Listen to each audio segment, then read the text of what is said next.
Sorry, all they had left in the fridge was chocolate milk. Hey, what gives? King Henry doesn't usually drink chocolate milk? Yes, I know it's a metric thing, but what does that have to do with anything? Dear Moby, help. There are too many metric units. How can I remember them all? Thanks, Jorge. Oh, hi, Jorge. You know, it might seem like there are a lot of units in the metric system. That's the decimal-based measurement system used by most of the world. But if you look closely at these units of length, you'll see that they're really just variations on the same unit. That's one of the beauties of the metric system. You can scale any measurement up or down just by changing the unit's prefix. For length, that unit is the meter. For mass, it's the gram. And for volume, most people use the liter. Well, you could measure length with nothing but meters. But that's not very practical when we're talking about, say, the length of a human hair, or how far it is to the next town. To measure something that's much larger or smaller than a base unit, it's easier to tack on a metric prefix.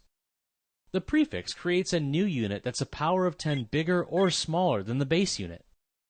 For example, a centimeter is 1/100th as long as a meter. Perfect for measuring that hair.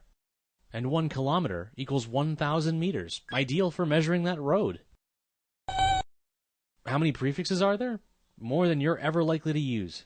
But don't stress about learning all of them. Really, you just need to memorize the 6 most commonly used prefixes.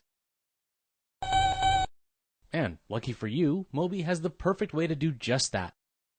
Just memorize the sentence, King Henry doesn't usually drink chocolate milk. The first letter of each word stands for a different prefix, except for usually, which is just a placeholder for whatever base unit you're using. Well, we already know that kilo means 1,000 and centi means 1/100th.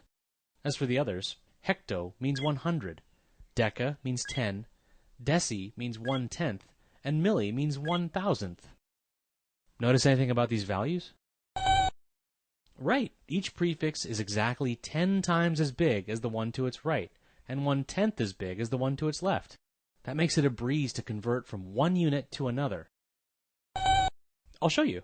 Let's say you want to figure out how many milligrams are in 5 hectograms. On our handy prefix line, put your finger on the unit you're starting from. Then count the number of units your finger passes while moving to the unit you're converting to. 1, 2, 3, 4, 5. Now, take your number and move the decimal point the same number of places in the same direction, and you add a 0 for each place the decimal moves. There you have it. 5 hectograms is the same as 500,000 milligrams.